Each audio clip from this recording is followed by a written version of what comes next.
الحمد للہ رب العالمین والصلاة والسلام علی سید المرسلین نبینا محمد وعلی آلہ وصحبہ اجمعین۔ آج ہم جانیں گے کہ بغیر محرم عورت کا سفر کرنا کیسا ہے۔ صحیح بخاری اور صحیح مسلم میں حضرت عبداللہ بن عباس رضی اللہ عنہما سے حدیث مروی ہے کہ رسول اللہ صلی اللہ علیہ وسلم نے فرمایا: لا تسافر المرأة الا مع ذی محرم، کوئی عورت محرم کے بغیر سفر نہ کرے۔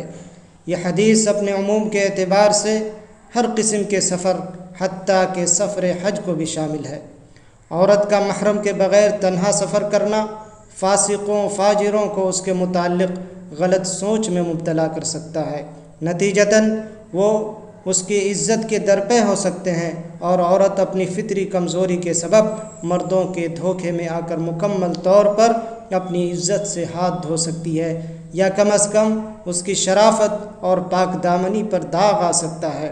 اسی طرح عورت کا بغیر محرم کے جہاز میں سفر کرنا بھی درست نہیں ہے، چاہے ایئرپورٹ پر روانہ کرنے والا اور اگلے ایئرپورٹ پر وصول کرنے والا محرم ہی کیوں نہ ہو۔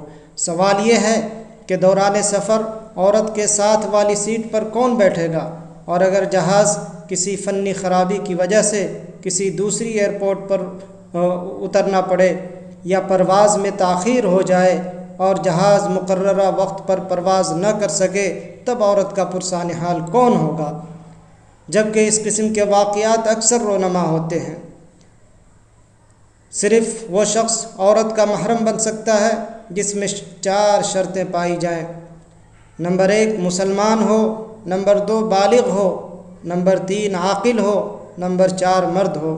رسول اللہ صلی اللہ علیہ وسلم نے فرمایا، مسلم کی روایت ہے، ابوہا او ابنہا او زوجہا او اخوہا او ذو محرم منہا، عورت کا محرم اس کا باپ، بیٹا یا شوہر یا بھائی اور ہر وہ شخص بن سکتا ہے جس کا اس عورت کے ساتھ نکاح ہمیشہ کے لیے حرام ہو۔ تو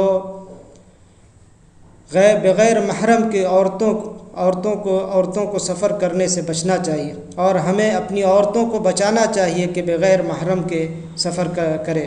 بہت سے واقعات ایسے رونما ہوتے ہیں کہ دوران سفر اگر عورت کی طبیعت خراب ہو جائے تو پھر اس کے عین ممکن ہے کہ اجنبی مرد اور غیر محرم مرد اس کو چھوئے، ہاتھ لگائے، اس کو ہاسپٹل تک لے جائے، اس کی تیمارداری کرے، اور ایسے حالات میں بہت سے منفی چیزیں رونما ہو جاتی ہیں۔ اس لیے ہمیں چاہیے کہ اپنی عورتوں کو بغیر محرم کے سفر کرانے سے دور رکھیں، اسی وقت سفر کرنے کی اجازت دیں جب اس کے ساتھ محرم ہو۔ اللہ سے دعا ہے کہ اللہ تبارک و تعالی ہمیں صحیح دین پر عمل کرنے کی توفیق عطا فرمائے تاکہ دنیا و آخرت کی مصیبتوں سے بچ سکے۔ وآخر دعوانا الحمد للہ رب العالمین۔